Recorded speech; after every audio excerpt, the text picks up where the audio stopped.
하나님의 말씀 보시겠습니다. 오늘의 말씀은 로마서 8장 4절. 육신을 쫓지 않고 그 영을 쫓아 행하는 우리에게 율법의 요구를 이루어지게 하려 하심이니라. 아멘. 할렐루야. 우리가 지난주의 말씀은 로마서 8장 13절 말씀을 중심으로 성령님이 우리 주시는 유익 가운데 다섯 번째 시간을 나눴죠. 성령님은 우리들의 영으로서 육을 죽임으로 우리를 살리신다라고 말을 통해서 우리가 철저히 죽어짐에 대한 모습을 나누었죠. 이제 오늘의 말씀은 여섯 번째 시간입니다. 여섯 번째 시간으로서 성령님이 내게 주시는 영적 유익이 무엇이냐 그랬을 때 한마디로 간단히 말하면 말씀대로 살게 하신다는 거예요. 자, 오늘 주어진 핵심적인 말씀이 로마서 8장 4절인데 한 번만 더 한번 읽어보겠습니다. 시작. 육신을 쫓지 않고 그 영을 쫓아 행하는 우리에게 율법의 요구를 이루어지게 하려 함이니라. 아멘. 자, 로마서 8장은 성령장이죠. 로마서 7장까지는 내가 왜 이렇게 살아갈 수밖에 없지? 왜 이렇게 내가 참 곤고한 삶을 살지? 내가 왜 예수를 믿으면 이렇게 비참한 인생을 살아야 돼? 그 이유와 원인을 드디어 찾아냈죠. 오라 곤고한 자로다 누가 나를 이 사망의 몸에서 건져냈고, 예수를 믿음에도 불구하고 내 삶이 살아가는 삶이 사망이에요. 참 쉽지 않다라는 거죠.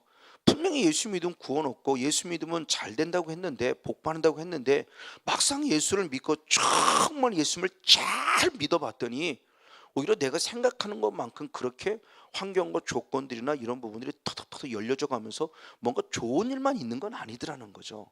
더 사망의 몸에 거하는 것처럼 쉽지 않더라는 거예요. 그 원인을 살펴보니까 로마서 7장 21절에 선을 행하기 원하는 내 안에 선만 있는 것이 아니라 악도 있었다는 걸 발견하는 거예요. 이것 때문에 얘네들이 결국 내 인생을 방해하고 있는 거구나. 그럼 어떻게 이길 수 있지? 그게 로마서 8장으로 넘어오는 거죠. 그래서 1절, 2절 이후의 말씀에 보면 이 죄와 사망의 법, 현재 내 삶을 곤고케 하고는 이 죄와 사망의 법을 이길 수 있는 것은 생명의 성령의 법뿐이다. 이 비밀을 모습을 선포하면서, 그럼 성령님 안에 거하는 자는 어떠한 삶을 살아가느냐 하는 것이 로마서 8장 1절부터 39절까지 말씀 쫙 전개시켜가는 거죠. 그 부분 속에 첫 번째 내놓는 고백이 뭐냐라고 했을 때, 성령 안에 있으면, 성령을 쫓으면, 성령의 통치를 받으면 율법의 요구를 이루어 드릴 수 있다라고 말해요. 그 표현이 결국 뭐냐? 달리 표현하면 현대어 성경을 한번 보겠습니다. 현대어 성경을 한번 더 좀 쉽게 우리가 한번 이해해 보겠습니다. 현대어 성경을 한번 더 봅니다. 네, 같이 한번 읽습니다. 시작. 그러므로 이제 우리가 성령을 따라 산다면 하나님의 율법을 지키며 사는 것이며 육신의 죄를 벗어나는 길입니다. 아멘. 자, 성령이 내게 주신 여러 가지 많은 유익들을 지금 우리가 나눠보고 있는데, 오늘 사도 바울이 내가 곤고한 삶을 살아갈 수밖에 없었던 원인을 얘기하며 내 안에 악이 있었다. 그러면 악이 뭐냐는 거죠. 그 악에 대한 존재를 얘기하면서 성령의 법으로, 생명의 성령의 법으로 악의 죄와 사망의 법을 싸워 이겼는데, 그 성령님이 그럼 내게 주신 유익이 뭐냐 그러면 사도 바울이 성령장을 열며 가장 먼저 고백한 것이, 성령 안에 있으면 율법을 무엇했다고 말하며 지키며 라고 말하며 말씀대로 살 수 있다라고 하는 확실한 근거를 얘기해 주고 있어요. 우리는 은연중에 보고 듣고 배우는 이야기를 말씀대로 살 수 없어, 말씀대로 사는 건 너무 어려워, 말씀대로 사는 건 너무 힘들어라고 보고 듣고 배웠고 우리의 은연중 뇌리 속에 그게 되새겨져 있어요. 그래서 말씀대로 살기 쉽습니까? 그러면 다 어려워요 이렇게 얘기해요. 왜? 내가 살아가니까 어렵더라는 거죠. 내가 살아가니까 말씀대로 사는 게 너무너무 어려워요. 그러나 신명기 30장 14절 이후로부터 15절 쭉 이해 말씀에 봐도 주님의 말씀은, 하나님의 말씀은 절대 무겁고 하나님 말씀은 멀리 있지 않다고 그래요. 하나님 말씀 지키기가 힘겨운 것이 아니라는 겁니다. 하나님 말씀은 능히 가볍고 하나님 말씀대로 능히 살 수 있으니, 그 하나님의 말씀이 내 마음에 있고 내 입술에 있기 때문에 말씀대로 사는 것이 쉽다라고 성경은 가르쳐주고 있어요. 근데 우리는 은연중에 어렵다고 배웠어요. 왜? 우리는 선배 목사님부터 계속 그런 식으로 가르침을 받아왔어요. 왜? 내가 살아가니까 말씀대로 사는 게 너무 너무 어려워요. 십계명을 지키는 것 자체가 너무 어려워요. 안식을, 주일을 지키는 자체가 너무너무 힘겨워요. 공부도 해야 되겠고, 돈도 벌어야 되겠고, 갯놀이도 가야 되겠고, 근데 주일을 지켜야 되고, 이거 지키자니 무거운 짐이고, 안 지키자니 또 뭔가 찝찝하고, 이거 또 안 지켰다가 또 무슨 일 당하는 거 아니야? 이런 식으로. 이런 부분 속에 우리가 스스로가 말씀 안에 너무너무 매여있는 참 어리석은 삶을 살았던 모습이 내 안에 있어요. 그렇게 살아왔던 선배들이 그렇게 우리들에게 가르쳐줬기 때문에 우리도 그렇게 살아가는 것이 옳은 것인 줄 알고 말았는데, 오늘 사도 바울은 전혀 아니었습니다. 새로운 영적인 비밀을 가르치는데, 성령 안에 있습니까? 축복합니다. 성령 안에 있으면 능히 말씀을 지키며 살아갈 수 있습니다. 말씀대로 살아갈 수 있습니다. 할렐루야. 저 여러분들, 주일 성수하기가 어렵습니까? 쉽습니까? 감사합니까? 행복합니까? 주일 성수하기가 너무너무 어려우신 분 있습니까? 주일 성수하는 게 아주 어려운 분이 있나요? 너무너무 주일 성수하기가 버겁습니까? 근데 누군가는 있더라고요. 그럼 왜 그럴까라는 거죠. 이 말을 역으로 말하면 그분은 성령님 안에 있지 않다라는 거예요. 성령님 안에 있지 않다고 말한다면, 또 이 말을 달리 말하면, 성령 내 안에 계시지 않으면 내가 예수를 주로 고백할 수 없는 것이고, 예수를 주로 고백할 수 없으면 나는 천국이 아니죠. 그러니까 주일 성수 하나, 가장 신앙의 기본이 주일 성수 하나를 봐도 주일 성수하는 게 너무 버겁고 주일 성수하는 게 너무너무 힘이 들다 한다면 빨리 뒤돌아봐야 되죠. 그 교회가 마음에 드는 것이 아니고, 마음에 들지 않는 것이 아니고, 그 목사님이 마음에 들지 않는 것이 아니고, 어느 교회들 가면 내 마음에 드는 교회가 있나요? 어느 교회들 가면 내 마음에 드는 목회자가 있나요? 아니요, 내 마음에 드는 목회자 하나도 없고요, 내 마음에 드는 교회 하나도 없어요. 왜? 교회라는 자체는 예수님이 주이시지만 육성을 가지고 있는 교회의 모습은 그 교회라는 자체가 불완전하죠. 불완전한 자가 완전해 가는 과정 속에 있는 공동체가 교회일 뿐이죠. 주님을 닮아가고 있는 과정 속에 있는 것이 교회라는 공동체일 뿐이죠. 근데 이런저런 이야기들을 통해서, 또는 이 이유들을 통해서 주님과의 관계가 멀어지고 있고 주일 성수가 멀어지고 있다면, 과연 나의 신앙은 어떤 신앙의 모습을 가지고 있냐는 겁니다. 자, 이 말을 풀어보기 위해서 다시 한번 풀어봅니다. 자, 결국 무엇을 말하느냐? 우리는 분명히 믿음을 통해서 구원을 얻습니다. 그래서 에베소 2장 8절로부터 10절까지 말씀을 통해서 보면은, 우리 하나님께서 우리는 분명히 믿음으로 구원을 얻었는데, 이 믿음으로 얻은 구원마저도 하나님의 은혜요, 하나님의 무엇이라고 합니까? 선물입니다. 그렇죠. 그래서 우리는 이 믿음이라는 이 믿음마저도, 믿음으로 구원 얻었다라는 것에 단순히 구원이라는 포인트를 맞추면 하나님의 절대 선물의 관점을 포인트로 맞출 수 있지만, 이 믿음마저도 결국 내가 믿어서 믿음이 아니라 하나님이 내게 믿어질 수 있는 은혜를 주셔서 그 예수를 믿음으로 말미암아 구원을 얻었다는 거죠. 그래서 우리의 의는 단 0.0001%도, 단 1%도 들어갈 수 없는, 그래서 9절 말씀에 무엇을 자랑치 못하게 하기 위함이다? 우리의 행위를 자랑치 못하게 하기 위함이다 말했어요.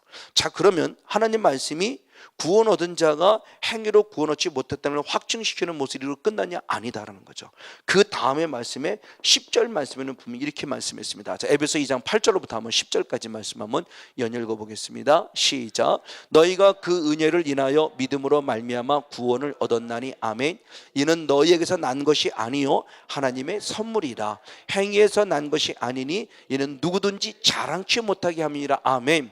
우리는 여기 너무너무 잘 알아요. 근데 10절로부터 있습니다. 시작. 우리는 그의 만드신 바라 그리스도 예수 안에서 선한 일을 위하여 지으심을 받은 자니, 이 일은 하나님이 전에 예비하사 우리를 그 가운데서 행하게 하려 하심이라. 아멘. 자, 우리는 절대적 주님의 은혜로 우리는 구원을 얻었어요. 그러면 주님이 나를 구원하신 궁극적인 목적은 뭐냐? 무슨 일을 행하게 하기 위함이에요? 선한 일을 행하게 하기 위해서 나를 구원하신 거예요. 자, 이걸 정확하게 알아야 됩니다. 나를 구원하신 절대적 주님의 은혜입니다. 그래서 우리의 행위가 절대 자랑될 수 없어요. 우리의 선한 일을 자랑될 수 없어요. 내가 주의를 지켰기 때문에 구원 얻은 거 아니에요. 그렇죠? 주의를 지켰기 때문에 구원 얻은 거 아니에요? 하나님의 절대 은혜로 구원을 얻었어요. 구원을 얻었기 때문에 우리는 주의를 지키는 거죠. 바로 이겁니다. 선한 일을 행하게 하기 위해서 나를 구원하셨다는 거예요. 선한 일을 행하게 하기 위해서. 행위가 앞섬이 아니라 하나님의 절대 은혜로 구원을 얻었으면 구원 얻은 자는 이제는 이렇게 살아라 라고 하는 하나님의 선한 일이 있는데, 이 선한 일이 결국 뭐냐고 했을 때 성경에서 기록한 하나님이 우리에게 요구하는 명령이라는 단어입니다. 자, 이 말씀을 잘 이해해야 됩니다. 주님이 분명히 우리를 구원하신 다음에는 구원 얻음으로 끝남이 아니라 구원 얻은 자에게는 주님이 주신 우리에게 또 다른 하나님의 은혜가 있어요. 즉 선물이 있어요. 그 선물이 여러 가지 단어로 표현됐어요. 그냥 우리가 살고 있는 오늘날 시대의 관점으로 그냥 한마디로 말하면 그냥 말씀 이렇게 표현할 수 있어요. 근데 구약 시대는 말씀이라는 하나님의 말씀을 말씀이란 단어로 표현한 게 아니에요. 여러 가지 단어로 표현했습니다. 언약이란 단어로 표현했고요, 하나님의 도라고 하는 단어로 표현했고요, 율례라는 단어로도 표현되어 있고요, 율법이란 단어로도 표현되어 있고요, 계명이란 단어로도 표현되어 있고요, 명령이란 단어도 표현되어 있고요. 즉 하나님이 주시는, 우리에게 주시는 말씀인데 그 말씀을 여러 단어로 표현하면서 이걸 무엇하라? 하나님의 백성들이기 때문에 당연히 무엇하라? 이 모든 것들을 무엇하라? 지키라 라고 하는 명령을 통해 주신 거, 이겁니다. 그래서 우리가 십계명을 지금 지키고 있는 거죠. 자, 이걸 지켰기 때문에 구원 얻은 게 아니에요. 하나님의 백성들에게만, 하나님이 구원시켜 주신 하나님의 백성들에게만. 그래서 구원 얻은 이스라엘, 창세기부터 구약에 기록된 이스라엘 백성들의 역사의 관점을 쭉 기록해 보면 하나님의 백성들이기 때문에 지켜라, 지켜라, 지켜라, 지켜라, 지켜라, 지켜라, 지켜라, 이렇게 살아라, 이렇게 살라고 계속해서 반복하고 말씀하고 있는 모습이죠. 그러나 예수 그리스도를 믿는 오늘 우리들에게 신약의 관점으로 보면은 복음이 있는 자들의, 복음을 잃어버린 자들에게, 또는 복음을 아직 믿지 않는 이방인들에게 복음을 전하기 위해서 그때 들었던 다시 믿어라, 믿어라, 믿어라, 믿어라가 강조가 된 거죠. 관점이 다르기 때문에 믿어라, 믿어라, 믿어라, 믿어라는 거고, 이스라엘 백성들은 이미 하나님을 믿는 자들이기 때문에 믿어라가 아니라 뭐 어떻게 해라?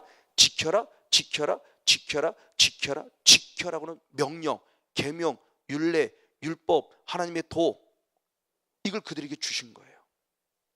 즉 이 부분의 모습을 여러분 잘 돼요. 즉 하나님의 나를 구원하셨을 때 구원받은 하나님의 자녀들에게 주신 하나님의 선물이 무엇인가에 대한 부분의 모습입니다. 맞습니다. 그래서 우리의 모습은 주님께 주실 때 율법을 지키라고 말하고 있는데, 어느 순간부터 우리들에게는 율법을 지키라는 말에 대해 대단히 부정적 의식을 가지고 있다는 거죠. 이건 뭐 성회 때 한번 그분의 모습을 좀 집중으로 다뤄본 적이 있었죠. 그러면 왜 율법에 대해서 부정적 의식을 가지고 있냐는 겁니다. 그 원인을 살펴보기 전에 율법을 지키라고 하는 모습은 하나님의 거룩한 뜻이죠. 대표적인 말씀입니다. 자, 여호수아서 1장 8절 한번 구절을 봅니다. 여호수아서 1장 8절 9절 네, 같이 한번 읽겠습니다. 시작. 이 율법책을 내 입에서 떠나지 말게 하며 주야로 그것을 묵상하여 그 가운데 기록한 대로 다 지켜 행하라. 그리하면 네 길이 평탄하게 될 것이라. 내가 형통하리라. 내가 내게 명한 것이 아니냐. 마음을 강하게 하고 담대히 하라. 두려워 말며 놀라지 말라. 나는 내가 어디로 가든지 내 하나님 여호와가 너와 함께 하느니라 하시니라. 아멘. 할렐루야. 자, 마음을 강하고 담대히 하라고 그래요. 자, 모세 선생님이 죽고 난 이후 그 모든 짐을 누가 맡았느냐? 여호수아가 다 맡았어요. 그래서 200만 명에 관한 많은 이스라엘 백성을 적갖고는 가나안 땅까지 이끌어 가야 돼요. 이 사명을 무거운 짐으로 느낀 여호수아가 캄캄합니다. 어떻게 이 사명을 감당할 것이냐 할 때 주님이 하시는 말씀이다. 강하라, 담대하라. 네가 하는 거 아니야. 내가 시키는 것만 해. 그러면 내가 그렇게 줄게라는 거죠. 그 시키는 게 뭐냐? 율법이었던 거예요. 내가 너에게 율법을 줬지 않니? 그 율법을 너는 묵상하고 그 율법을 좌우로 흔들리지 말며 그 율법을 반드시 지켜라. 그러면 네 길이 평탄할 것이다. 네 길이 형통할 것이다. 내가 너와 함께 할 것이다. 아멘. 자, 주님이 지금 이거예요. 우리들에게. 즉 적과 꿀은 가나안 땅이 종착점인데, 종착점에 들어가기 위해서 구원이라고 얻은 광야라는 교회로 불러는 하나님께서 구원 얻은 백성들이 뭐를 줬냐? 하나님의 법을 줬어요. 그 법을 주면서 이걸 지켜, 이걸 지키면 나는 너희를 어떻게 적과 꿀은 가나안 땅에 들어가게 할 거야. 그리고 너는 거기서 승리케 할 거야 라고 주님이 주는 하는 말씀이죠. 자, 그런 율법을 대표한 게 오늘 우리가 살아가고 있는 시대, 즉 예수님이 오시는 시대 가운데 결국 주님께서 10계명이 율법의 근간이란다면 그 10계명을 다시 주님이 2계명으로 축약시켰죠. 그 축약시키면서 그 2계명을 통해서 하나님 사랑, 이웃 사랑하는 겁니다. 이 하나님 사랑, 이웃 사랑이 결국 뭐냐? 내가 너에게 준 율법이요 율례요 또는 선제의 강령이라고 성경이 말했죠. 자, 한번 마태복음 22장 37절로 40절까지 말씀을 읽어봅니다. 마태복음 22장 37절로 40절입니다. 시작. 예수께서 가라사대 내 마음을 다하고 목숨을 다하고 뜻을 다하여 주 내 하나님을 사랑하라 하셨으니 이것이 크고 첫째 되는 계명이요 아멘. 둘째는 그와 같으니 내 이웃을 내 몸같이 사랑하라 하셨으니 이 두 계명이 온 율법과 선제의 강령이니라 아멘. 10계명을 두 계명으로 나눈 거죠. 첫 번째 계명은 1계명부터 4계명 하나님 사랑, 그리고 5계명부터 10계명까지는 이웃 사랑이에요. 이 이웃 사랑이 결국 뭐냐? 즉 하나님 사랑, 이웃 사랑하는 것이 뭐냐고 했을 때 온 율법과 선지자의 강령이니라 라고 말하면서 이 말씀대로 결국 무엇하라? 살아라는 거죠. 이 말씀대로 살아요. 하나님 사랑, 이웃 사랑, 그렇게 살라는 겁니다. 말씀을 이렇게 주신 목적과 이유가 확실해지는 거예요. 그냥 이런 말씀이 있음을 알라 이것 때문에 죽으신 것이 아니라 그렇게 살기를 원해서예요. 그럼 이렇게 살라고 하는 부분의 모습이 하나님을 믿는 불신자가 아니요 하나님을 믿는 하나님의 백성들에게 주어졌다는 거죠. 그래서 야고보 사도는 이렇게 표현했습니다. 야고보서 2장 8절의 말씀을 봅니다. 야고보서 2장 8절 역시 있습니다. 시작. 너희가 만일 성경에 기록한 대로 내 이웃 사랑하기를 내 몸과 같이 하라는 최고한 법을 지키면 잘하는 것이거니와 아멘. 자, 행함 있는 믿음을 얘기하기 원하며 오늘 사도 야고보가 하는 예수님이 주신 말씀을 선포함 속에서 바로 1계명 2계명의 모습이죠. 온 율례와 선지자의 강령이 그것이 최고한 법인데 이 법을 지키는 것이 결국 무엇이다? 잘 하는 것이라는 거예요. 자, 이분의 모습이에요. 자, 이 모습이 잘 하는 것이 이 계명을 지키는 것이 잘하는 것이라고 말하며 그 계명대로 지켜야 할 것을 역시 말씀하세요. 그러면 이웃 사랑하라는 이 계명의 완성이 거냐? 그래서 그 사랑을 완성하신 분이 누구냐? 예수님이셨죠. 그래서 로마서장 8절을 봅니다. 로마서장 8절에 예수님이 친히 그 사명을 감당했음을 고백합니다. 시작. 우리가 아직 죄인 되었을 때 그리스도께서 우리를 위하여 죽으심으로 하나님께서 우리에 대한 자기의 사랑을 무엇했어요? 확증하셨어요. 즉 우리가 예수님이 그냥 이웃 사랑하라 라고 끝남이 아니라 이웃 사랑하라는 모델의 반이 돼 주신 거라는 거예요. 이렇게 사랑하는 것이 이웃 사랑이라는 거죠. 그래서 내가 너를 사랑하기에 너를 위해서 나를 무엇했다? 죽였다. 그러니까 이 사랑을 자기 스스로가 확증하셨다는 거예요. 그러니까 예수님의 사랑은 립서비스가 아니고 예수님의 사랑은 거짓말 그냥 말로만 하는 것이 아니고 외식이 아니고 실제였다는 거예요. 그러니까 예수님이 나를 향한 사랑, 우리가 이웃을 위한 사랑, 목회자가 성도를 위한 사랑, 부부가 부부를 위한 사랑, 부모가 자녀를 위한 사랑, 자녀가 부모를 위한 사랑, 그 사랑도 실제가 돼야 된다는 거죠. 말로만이 아니고 그걸 스스로 확증하신 거예요. 그 확증을 하심을 통해 당신이 이렇게 표현했죠. 로마서 13장 10절을 봅니다. 로마서 13장 10절 시작. 사랑은 이웃에게 악을 행치 아니하나니 그러므로 사랑은 율법의 완성이니라. 그러니까 당신은 스스로 이 땅에 무엇이에요? 율법을 완성하셨음을 말하는 거예요. 사도 바울이 예수님의 삶을 보시며 우리에게 말하는 거죠. 사랑이 결국 율법의 완성이다. 그래서 예수님은 마태복음 5장 17절에 말씀할 때 나는 율법을 폐하러 온 자가 아니라 율법을 무엇하게?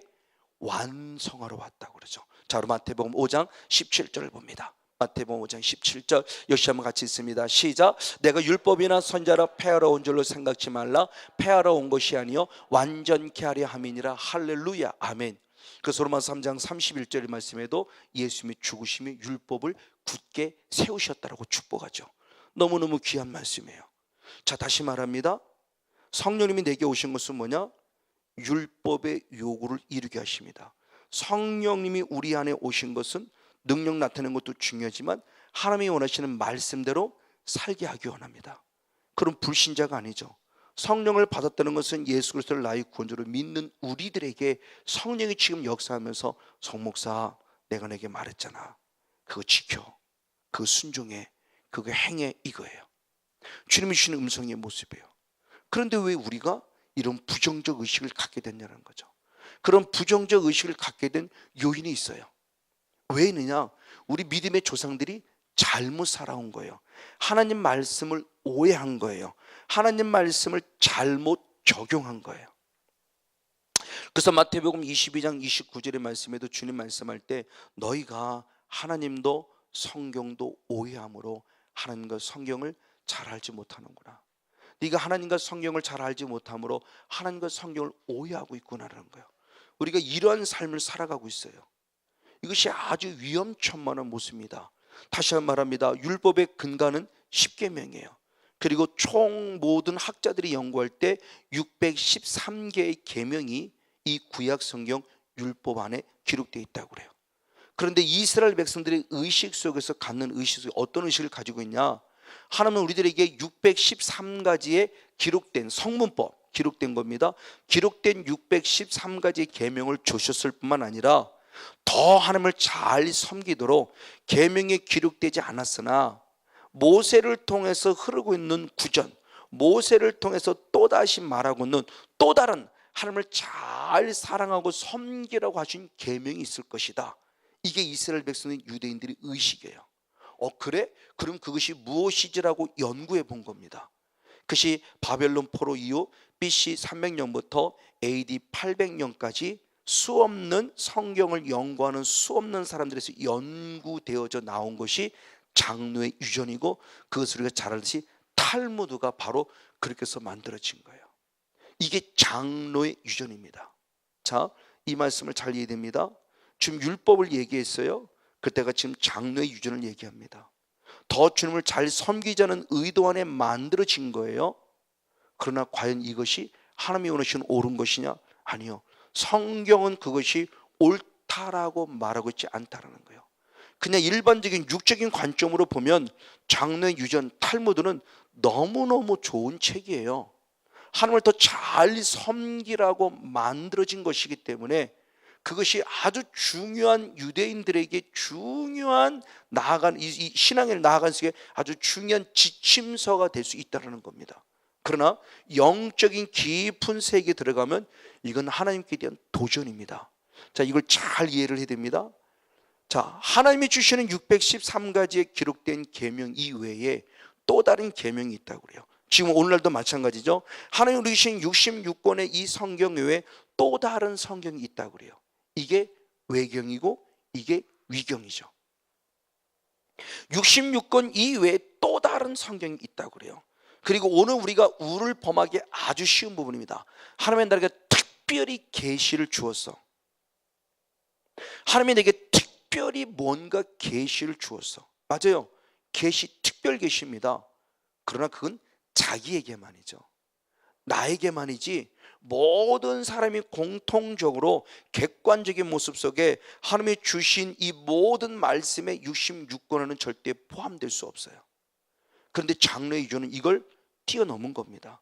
다시 말하면 장래의 유전을 성경에서는 사람의 계명이라고도 표현하고 사람의 유전이라고도 표현하고 또 한 부분 속에서 조상들의 유전이라고도 표현해요. 성경에서는 그걸 탈무드라고 말하진 않았어요. 이걸 사람의 계명, 사람의 유전, 조상들의 유전이라는 단어로 표현해요. 다시 말하면, 자, 중요합니다. 율법은 성령의 조명 속에 기록된 하나님의 뭐예요? 계명이에요. 하나님의 계명. 그건 하나님의 계명인데 하나님의 계명대로 더 하나님을 잘 섬기자고 만든, 하나님의 계명을 잘 섬기자고 만든 사람이 만든 사람의 뭐가 있다? 계명이 있다. 이게 장로의 유전이라는 겁니다. 그래서 이 하나님이 주신 하나님의 계명을 사람의 유전이 만들어진 수만 가지의 모습들을 또 다른 법칙들을 만들어내고 그거대로 살지 않으면 나는 잘못 사는 것처럼, 그래서 하나님의 계명보다 장래 유전대로 살면 신앙생활 잘하는 것처럼, 그래서 제가 성지순례를 갔을 때 깜짝 놀랐다고는 말을 몇 번 말씀을 드렸죠. 그때가 안식일 토요일이 됐어요. 그때들이 통곡의 벽으로 저희들이 성지를 나가게 됐습니다. 그때 성지를 나갈 때 이제 옷을 갈아입고 저희가 호텔에서 내려오는 겁니다. 제가 6층인가 얼마 있었는데 1층으로 로비에 모일 시간이 돼서 내려오는데 풀메 엘리베이터를 탔는데 층마다 쓰는 거예요. 안 눌렀는데. 그래서 내려서 물어, 야, 층마다 쓰더라. 이게 도대체 왜 그런 거냐라고 물었더니 가이드가 말하더라고요. 말하면 이 버튼 누르는 게 일이에요. 안식일날 일하면 안 돼요.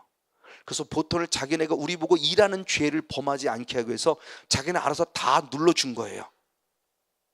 자, 이겁니다.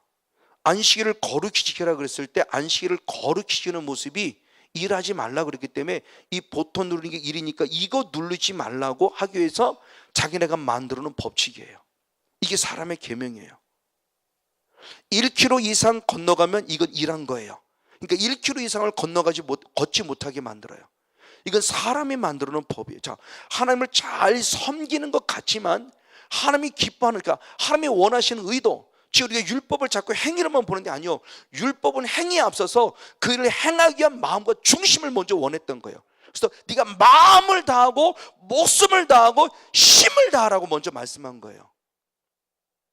그러니까 하나님이 원하시는 중심, 하나님이 원하시는 이 말씀대로 사는 중심은 다 사라져버리고 했다 안 했다라는 내 행위가 근간이 되고 행위가 기본이 되는 사건들의 모습 때문에 율법의 목적을 놓친, 지극히 인본주의적 신앙을 갖게 만드는 게 장래 유전이었어요. 그럼 시작은? 아니요, 시작은 순수했겠죠. 어떻게든 주님을 잘 섬기려고 하니까, 주의를 잘 섬기려고 하는 그 시작이 순수했는데 어느 시간 지나면서 순수한 중심과 마음은 싹 사라져버리고 주를 지켰다 안 지켰다. 오늘날도 그런다고 해요. 주일날 오는데 너 버스 탔어 안 탔어? 버스 타면 안 되지. 그럼 걸어와요? 그럼 왜 먼데 교회 나오라고 그래? 가까운 교회를 가라고 그러지.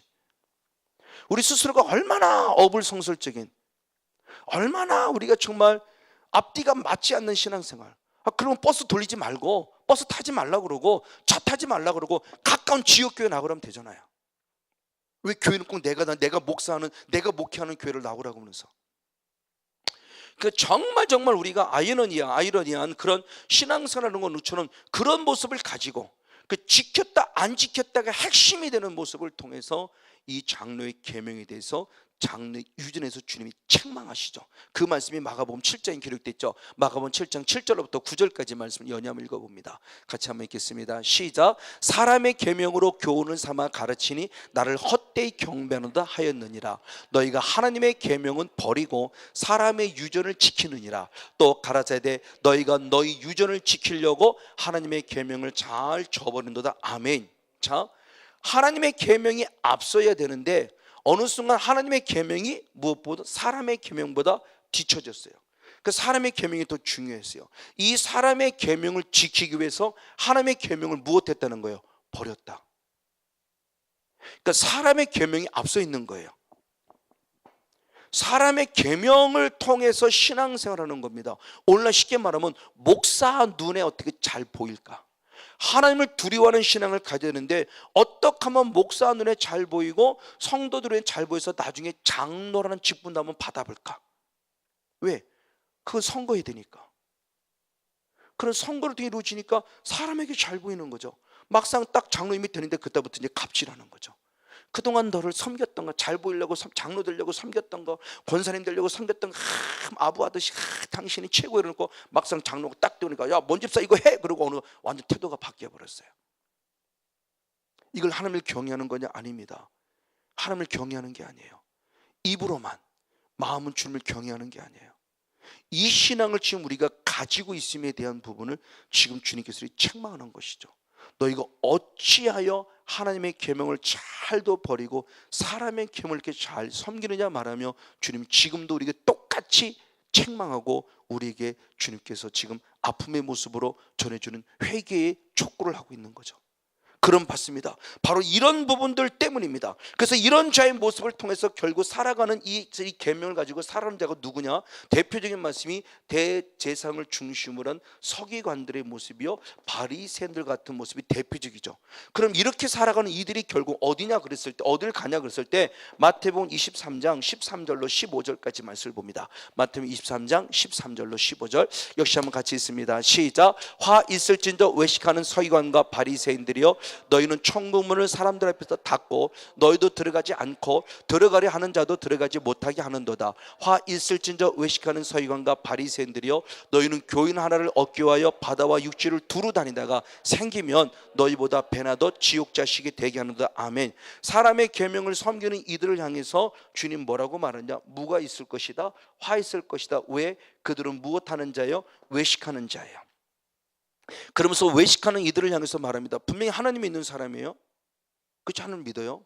근데 하나님을 믿는데 사람의 계명보다 무엇을 섬기는 자요? 사람의 계명을 섬기는 자요. 이들을 향해서 말했습니다. 너희는 어디에 들어가지 아니하고 천국에 들어가지 아니하고, 네가 전도까지 그들의 모습을 배나도 누가 되겠다? 지옥 자식이 되겠다. 그럼 이들이 결국 지금 어디냐는 거예요. 과연 이 모습이 나와 우리들의 모습은 아니냐는 거죠. 그렇죠? 목사가 만들어놓은 율법이 있어요. 목사가 만들어놓은 율법을, 사람의 계명이죠, 목사의 계명이죠. 목사의 계명을 갖고 성도들이 적용시켜요. 왜 새벽기도 안 나와? 그리고 또 장로야 막 이러잖아요. 그리고 또 권사야 막 이러잖아요. 이게 목사가 만들어놓은 계명이잖아요. 목사가 만들어놓은 계명이에요. 그러니까 거기에 신앙의 룰에 따라, 거기에 신앙의 질서에 따라 그 신앙의 모습을 통해 성도를 정죄하고 판단하는 모습이죠. 저는 그랬었어요. 제가 제 스스로도 용납을 못했고, 어떻게 목사가 말해 새벽기도를 빠져 그러고, 제가 그랬다니까요. 제가 그렇게 살았다고요. 제가 만약 그렇게 살면서 그 상태에 제가 죽었다 한다면 저는 결국 누구냐는 거죠. 저는 외식하는 자였어요. 그게 기쁘고 즐겁고 감사하고 행복하면 하게 하심에 따라 정말 그 기쁨을 했냐? 아니죠. 안 할 수 없어요. 사명을 한 거죠. 해야만 한다는 목적. 그래요. 한다는 목적. 그 사명 감당하는 모습, 그것도 그나마 감사해요. 억지로 할 수 있는 것도 중요한 거니까. 근데 하고 난 다음에 제가 안 하는 사람을 정죄했거든요. 이게 잘못이었던 거죠. 그러니까 분명히 하나님의 의를 이루어 드린 거예요. 좀 쉽지 않은 부분의 모습을 정말 이루어 드리려고 노력한 내 자유의지, 자유의지를 자꾸 발동시켜서 열심히 하려고 했어요. 그것까지도 그래도 괜찮아요. 근데 그 다음에 문제가 뭐냐? 하나님의 의가 자기 의로 딱 바뀌는 순간이 뭐냐 할 때, 내 자신이 어느 순간부터 새벽기도 안 하는 목사님을 제가 욕하고 있더라고요. 정죄하고 있더라고요. 목사가 돼갖고 말이야, 어떻게 새벽기도도 안 해 말이야. 이게 제 의식 속에 있었어요. 주님 앞에 철저히 회개했죠. 만약 제가 그 상태로 있으면 저는 가시고 외식하는 자죠. 하나님 말씀을 나름대로 지키는 것 같음에도 새벽을 지키자는 이 개념을 내게 잘못 적용, 사람에게 잘못 적용시키면서 그 자체를 했다 안 했다를 보고 그것 갖고 내가 의롭다, 너는 잘못됐다라고 말하는 이 판단, 이게 저의 모습이었어요. 이 말씀이 저는 참 두려웠던 거예요. 아, 이게 외식하는 자고, 이런 자는 화 있는 자고, 이런 자는 결국 지옥이라고 말하고 있구나. 그럼 나는 과연 어떠한 모습이냐는 거죠. 정말 두렵고 떨립지 않을 수 없다는 겁니다. 하나님의 말씀의 모습이요. 맞습니다. 이런 자들이 결국 뭐냐라고 했을 때, 이 자들이 바로 흔히 말하는 율법주의자가 된 겁니다. 이 사람의 계명을 쫓고, 이 장로의 유언을 쫓고, 이 조상의 유언을 쫓는 이들이 결국 율법주의자가 된 거예요. 그러니까 율법이라고 하는 부분의 모습에 우리들에게 부정적 의식을 갖게 되느냐 그랬을 때, 율법주의자들 때문에 율법이라는 모습 자체를 우리가 지극히 부정적 의식으로 신학교 때부터 배워왔어요. 그래서 율법 그러면 구약의 개념을 보면서 율법 왜 자꾸 행위를 강조하냐고. 그렇죠? 맞아, 대표적인 유석전 목사님도 이단이라고 그러죠. 왜 그러냐? 그분은 맨날 기도하라고, 맨날 예배드리라고 그러니까, 아니 예배드리면 지기 당연하고 기도하면 지기 당연한 건데, 그거 강조하는 건데 왜 행위 구원을, 언제 그분이 행위 구원을 얘기를 했나요? 구원 얻은 자가, 구원을 받은 자가 그 은혜가 감사 마땅히 주님을 예배해야 되고 마땅히 주님 앞에 기도하고 간구해야 되는데 어느 순간부터 말이 오해가 되고 와해가 되어 잘못된 모습을 통해서 기구를 행위에만 구원 얻는 것처럼 가르쳤다고 말하며 행위 구원을 강조한다면서 왜 자꾸 행위를 강조하느냐고. 아니죠. 우리 믿음은 분명히 구원이에요. 그럼 그 믿음이 뭡니까? 믿습니다만 믿음입니까? 믿음이 표현되어야 되죠. 뭘로 표현될 거예요? 예배로 표현되고요, 감사로 표현되고요, 충성으로 표현되고요, 하나님 앞에 여러 모습으로 믿음이 표현되죠. 그래서 히브리 11장이 뭐예요? 다 믿음으로 살아갔지만 믿음으로 살아간 사람들의 그 믿음의 표현이 다 달랐잖아요. 믿음의 표현이 다 달랐어요. 그 믿음의 표현들을 가지고 하나님은 그것을 믿음으로 보고 그 믿음을 귀하게 여기신 거고 그 믿음 때문에 믿음으로 죽었고 믿음으로 살았다고 말하며 그들의 믿음을 축복하고 있는 건데, 내가 가진 믿음만이 전부인가요? 아니요. 다 달라요. 하나님의 주신 믿음의 분량에 따라 다르고, 그래서 믿음이 달리 표현되는 거예요. 근데 믿음이 달리 표현되는 그 근거가 하나님의 결국 말씀이었다는 거죠. 얼마큼 말씀대로 살고 있느냐에 따라서 말씀에 의해서 살아가는 모습을 통해서 믿음이 있었다, 믿음이 없었다라고 표현하면서 지금 우리들에게 중요한 교훈을 가르쳐주고 있는 겁니다. 맞습니다. 자, 그렇다면 진정한 율법의 개념은 과연 율법주의자 때문에 부정적 의식을 갖는데 율법이 그런 부정적이냐? 아니다. 율법은 오히려 더 긍정적인 요소를 많이 가지고 있다. 로마서 7장 10절로부터 10절, 12절, 14절. 네, 시작. 생명에 이르게 할 그 계명이 내게 대하여 도리어 사망에 이르게 하는 것이 되었도다. 아멘. 이러보건대 율법도 거룩하며 계명도 거룩하며 의로우며 선하도다. 우리가 율법은 신령한 줄 알거니와 나는 육신에 대하여 속하여 죄 아래 팔렸도다. 아멘. 자, 사도 바울은 율법에 대한 정의를 정확하게 내렸어요. 율법은 우리에게 무엇을 주는 것이다? 생명을 주는 것이다. 그 생명을 주는 율법은 뭐냐? 거룩하다, 그리고 또 무엇하다? 의롭다, 그리고 무엇하다? 선하다. 그런 거룩하고 선한 이 말씀은 결국 누구에 의해서 만들어진 것이냐 할 때 이 율법이 어디에 속하였다? 신령하다 할 때 신령, 이 신령이 푸니마예요. 푸니마티코스, 그러니까 영이 성령. 그러니까 율법 자체가 하나님의 영이다 할 때 똑같은 푸뉴마, 성경이 심리에 감동을 쓸 때 그것도 똑같은 푸뉴마. 그러니까 하나님의 그죠?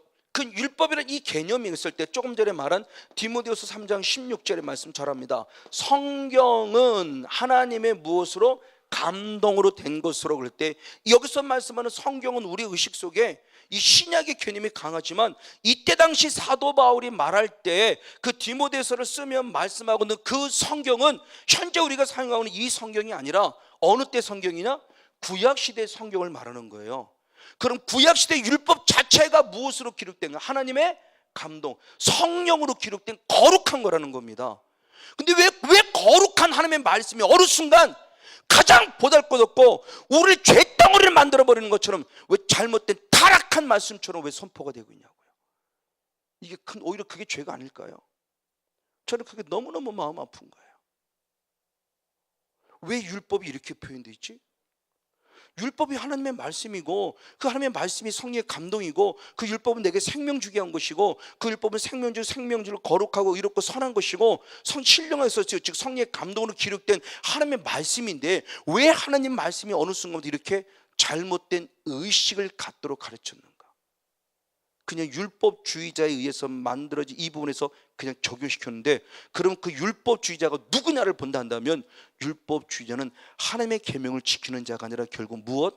장로의 유전을 지키는 자들에 의해서 결국 이렇게 더럽고 추한 모습으로 율법이 타락한 모습으로 보여진 거예요. 자꾸 부정적 의식이 더 강해졌어요. 그럼 잘못 가르친 거 빨리 끊어. 그렇죠? 이건 장로의 유전이잖아요.